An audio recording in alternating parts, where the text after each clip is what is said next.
Welcome, fellow bookworms, to Tibra's Den. My name is Whitney, and it is day 16 of Bookmas. Definitely got some things whittled down yesterday, which I'm very happy about. So my husband and I did read the next story in Mystery for Christmas, which is edited by Cynthia Manson. This one, I forget what it was called. Oh, yeah, it was like on Christmas Eve in the morning or something. It was a little weird. Yeah, on Christmas Day in the Morning by Marjorie Allingham. And that one was just weird.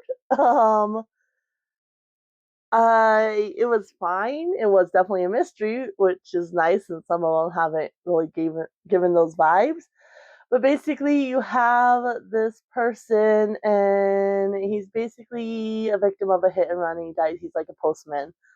And so you have our main character, and it's Christmas Day in the morning, like the title says. And so he gets called out by the constable. And they have two suspects in custody that had stolen a vehicle and were drunk, and you know, and so they have those two suspects in custody.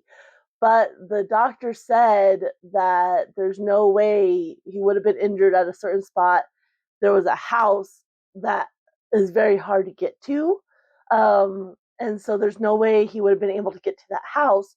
But when the young cop went around to ask, about that, about the mail and if she had seen anything, she had a pile of letters. So he's assuming she got her mail. And so the mystery is like, how would he get here but deliver mail here? Like, he would have never made it. And if he delivered mail there, he was going in this direction, so he wouldn't have gotten hit back there, sort of thing. So they're just trying to figure out because why they have a solid case against these two individuals with the contradiction of the medical examiner makes their case weaker, essentially. Um, yeah, it was fine. Like, nothing amazing or anything like that. So there was that one. I did, though, finish A December to Remember by Ginny Baird. So I listened to the last 4 hours yesterday evening when my husband and I played. I ended up giving 3 stars to this one. I think it was just too busy, and I like the premise of it. I like the story of it. You have these three sisters, and their father was a wanderer, and so they all have the same father but different mothers. And they used to come and visit their father in his antique store every summer. And then that kind of fell off, obviously, as they got older. And something happened, and the middle sister Sloane and the youngest sister Star don't get along at all, but they're all kind of estranged. It's just those two in particular don't get along, and then Maggie, the eldest, is the peacekeeper. So in order to get their inheritance from their father, he gives them two tasks. One is a scavenger hunt just to get them working together, and they have to find these little monopoly houses he's hidden. But he made them like specific so they couldn't just go out and buy like a monopoly game and then turn those in. Like, they had specific attributes to them that he did to them. And so that's the first task. And once they complete that task, they'll be given this ledger, and then they need to reinstate the winter festival. And so that's their final task, and then they'll get it. And in between that, they all each have a love interest. And then they're also dealing with their issues, and they each have different things going on. So Maggie, the eldest, she's dating her employee who's a younger man. He's like 33 and she's like 44, and she doesn't want to tell anybody. She wants to keep it a secret. And then she's also worried, like, that he'll eventually want a family and he'll leave her because she's had bad luck with men. Her oldest son, dad ended up passing away. He's 20, and then she's had bad relationships or strings of men, and like her daughter, who's like 10 or something around there, 10, 11, 12, in that age range. Her dad was just a deadbeat passing through or whatnot. So there's that issue with Joe is his name. And Patrick, the son, doesn't like him because he obviously senses something's going on. Then you have Sloane and her wife, and they're trying to have a baby, and so they're trying to go for IVF, and it's not working. And like her wife doesn't really care about carrying a child, but Sloane really wants to. And so it's creating strife in their marriage, and they're kind of on a little bit of a break, not like like, oh, we're separating, but just like, you need to go deal with everything your father, and I'm going to stay here, and it will give us a little break and a little time away from each other in a little space.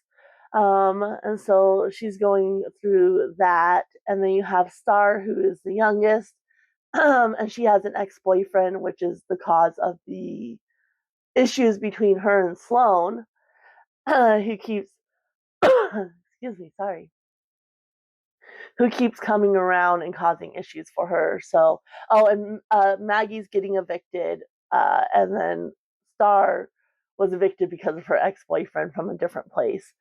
And so, yeah, they're all dealing with their individual issues. And then there's Duncan, who is Star's love interest, who is an appraiser from Sotheby's, who's come in to appraise like the antiques and such. And I really liked him and Star. And I just wish, like, she doesn't make it very clear. Like, I read books that follow multiple point of views, and it's fine. In this case, it's not really clear who you're following. And like, sometimes, like, because I listened to it, I'd be like, wait, who am I following? And so it would get confusing at times. And also, it's just so busy following all three women, their love interests, their issues, plus, the plot line of the story. It was just really busy, and it just made it not as enjoyable. Like, I couldn't really just invest myself in the story, and I didn't really care. Like, it was a fun story to, listen to and hang out with, but I didn't really care. Um and so, yeah, I ended up giving it 3 stars because of that. Like, it was nice and different. Like, most of the, I'm reading contemporary romances, and they follow a certain track. So this was different with the three sisters, and I liked that premise, and I liked because they're very similar in age to myself and my sisters, so I really liked that. But I think it would have worked better if we were following one sister and then just getting like the information through that sister on the other two, and learning, things about their situation as they learn it. I think that would have worked better, because as it was just too busy, and you didn't really get the holiday and the main plot. Like, that was lost because it was more focused on the sisters, their issues with each other, and their individual issues in their personal lives.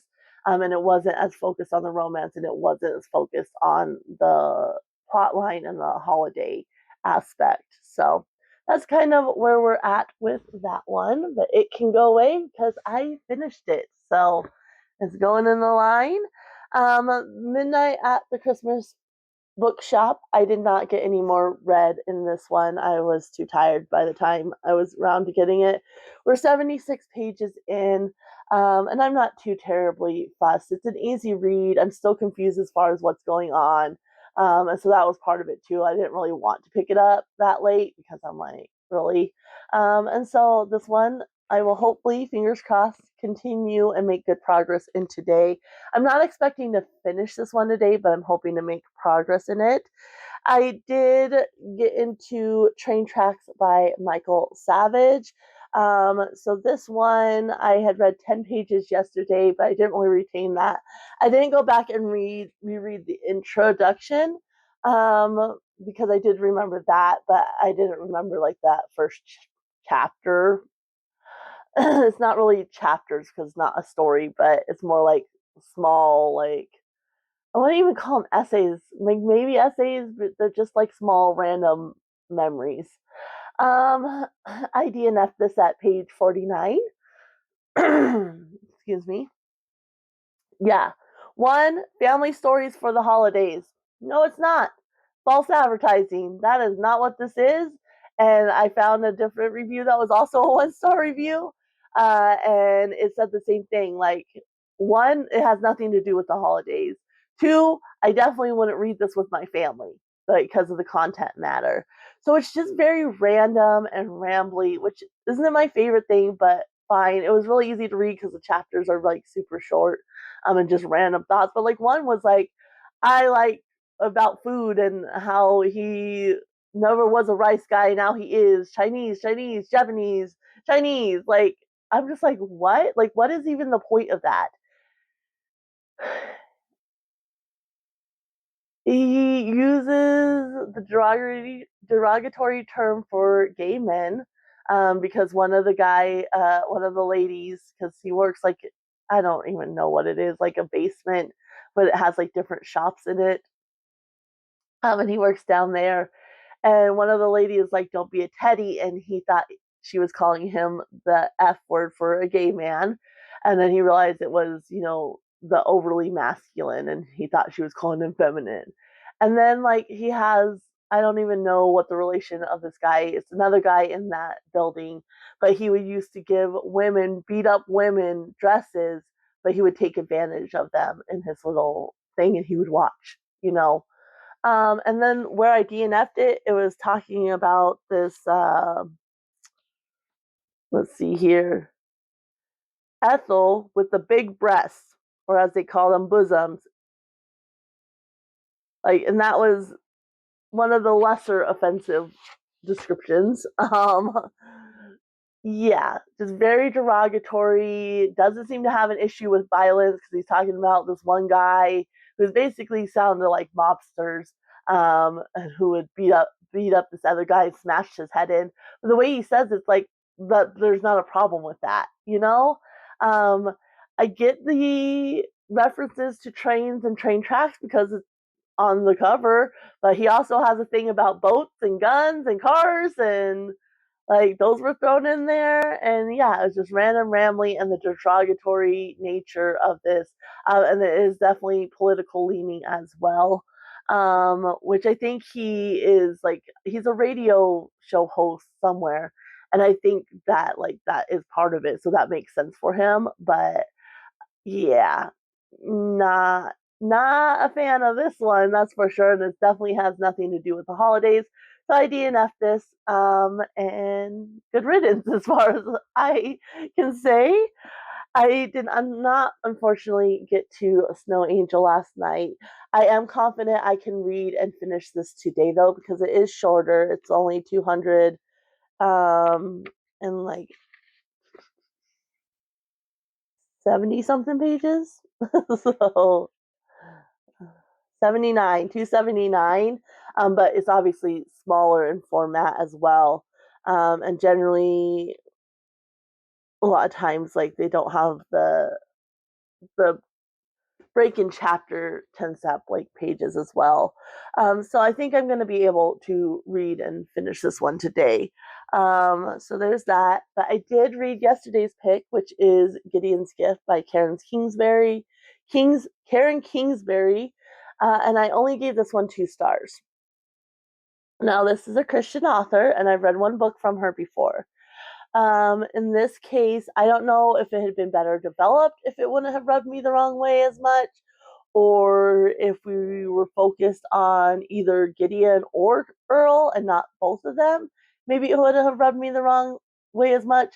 But this is basically using as much trauma and whatnot as she can, and then trying to make it uplifting and using God as, if you, again, this is, I've mentioned this before when I read Christian authors, I hate when they use God as like, if you just find God, everything will be okay. Like, it doesn't matter how dark and how bad things are, just find God and everything will be okay. That's not how life works. It is not how life works. It really rubs me the wrong way. And using trauma, which is one of the reasons I DNF'd this book, because it was just using trauma, and horrible things for trauma's sake. This was A Heart to Remember by Sophie Jomain, which I was reading as an Advent read. It has 24 days, but I DNF'd it at day 12 because it's just using trauma for trauma's sake. And that was in this one. You have Gideon, and she's struggling with, she's fighting leukemia. She's 8 years old.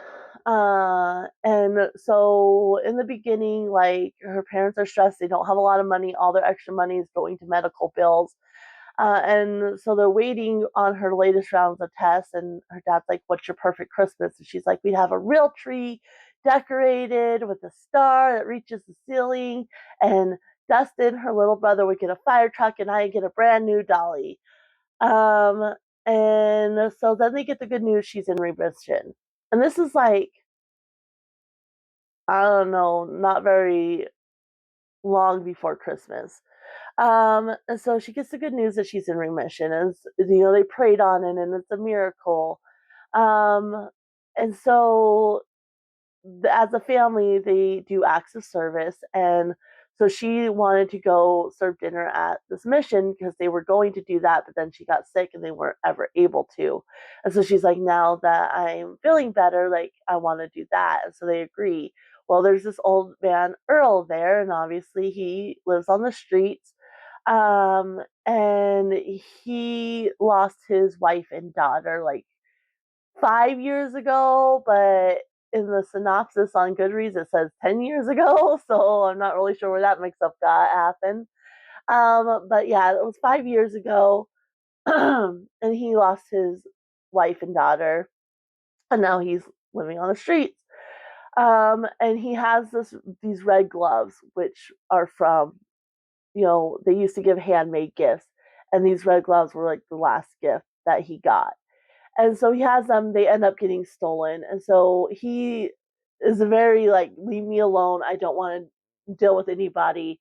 And so he's at the mission, and the Gideon is there, and she comes and she's trying to talk to him. He's like, just leave me alone.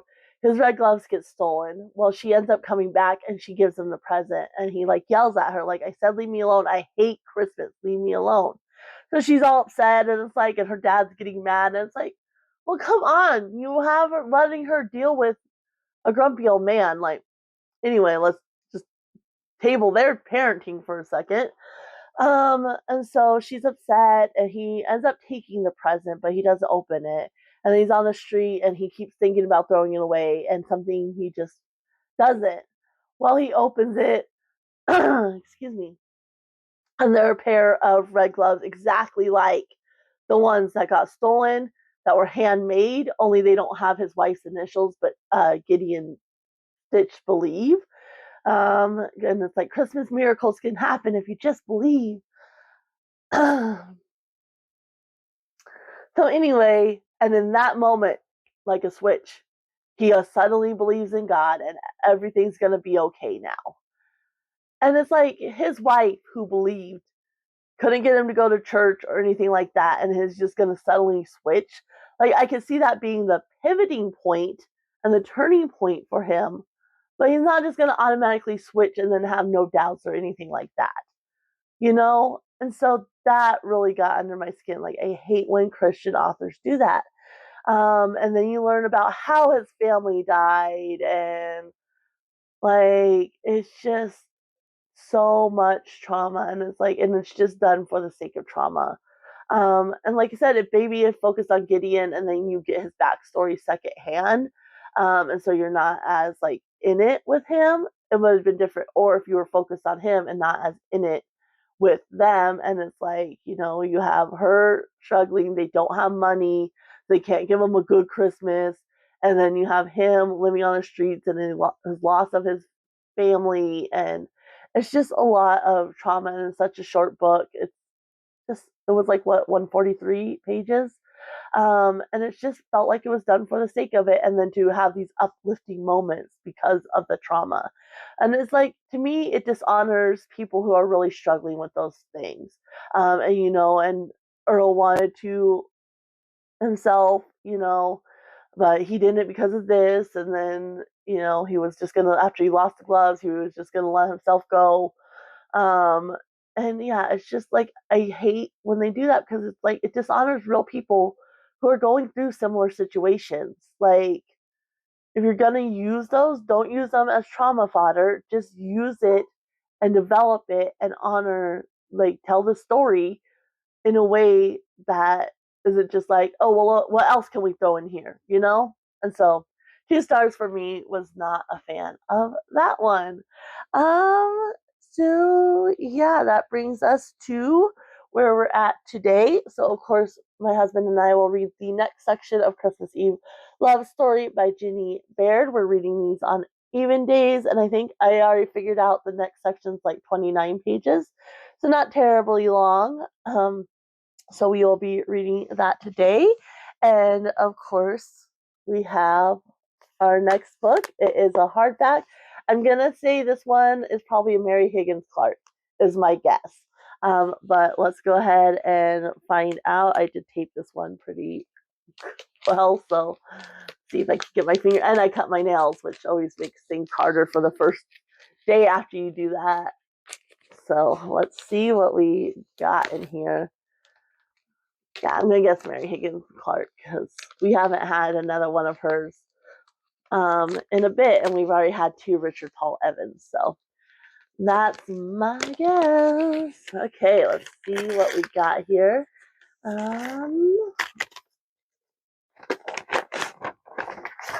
Yep, I did good at guessing. So this is Silent Night, again by Mary Higgins Clark.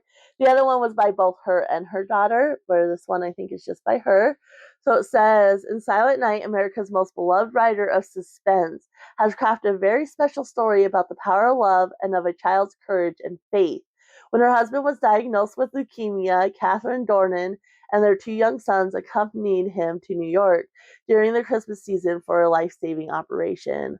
Hoping to divert the boys from worry about their father and to temper her own near despair on Christmas Eve, Catherine takes the boys to see the Rockefeller Center's famous Christmas tree. When they stop to listen to a street musician, Brian, the younger boy sees a woman take his mother's wallet, which holds a precious memento his grandmother had just given them, a St. Christopher medal that saved her husband's life in World War II, and which she and Brian believe will save his father's life now. Unable to get his mother's attention, Brian impulsively follows the woman who has taken the wallet into the city subway, thereby beginning a journey that will threaten his life and change that of his mother and of the thief as well. Written with warmth, yet set against the background of menace and thrilling suspense, Silent Night is about courage in the face of the adversity and faith renewed and faith rewarded. So, another leukemia one, and this one deals with abuse. So, like, I get, like, and when it's done well, I don't mind stories like that. Like, um, the Richard Paul Evans Christmas Memory. Like, it had darker themes and such, but it was done in a way that it wasn't just done to be done, you know? So we'll see how we go. I know Glenn Beck's a Christian author, um, and she's more, suspense and such. So we'll just have to see how they go. But with these 2, I'm confident I can get these 2 read. This one's less than 200 pages as well, which is nice because that makes it easier for me. This is only 154 pages. So there's that one. So I'm confident I can get to these 2 and make progress in this one today, which is exactly my goal. And then, of course, my husband and I will be reading the small section of Christmas Eve Love Story. So that's the lineup for today. I think it's a great lineup. And we did read The Butcher's Masquerade last night. We'll, of course, read a little bit more tonight. We just cannot get enough of the Dungeon Crawler Carl series. And so, yeah, we'll definitely be reading that tonight. And with this lineup, I'm fingers crossed I might be able to get to a little bit of Wild Women in the Blues. I just want to make progress on that. Like, I'm not trying to finish it in a rush or anything like that, but I am missing it. So it would be really nice to just read a few chapters of that tonight as well. So this is the lineup. I'm going to go get this video uploaded and edited and find something to eat. And I will be back tomorrow to give you an update on how today went and wish me luck. And fingers crossed I can make some good progress. So I'm still not getting behind. I don't know what I just said, but let's just hope I make some progress and I'll let you guys know tomorrow.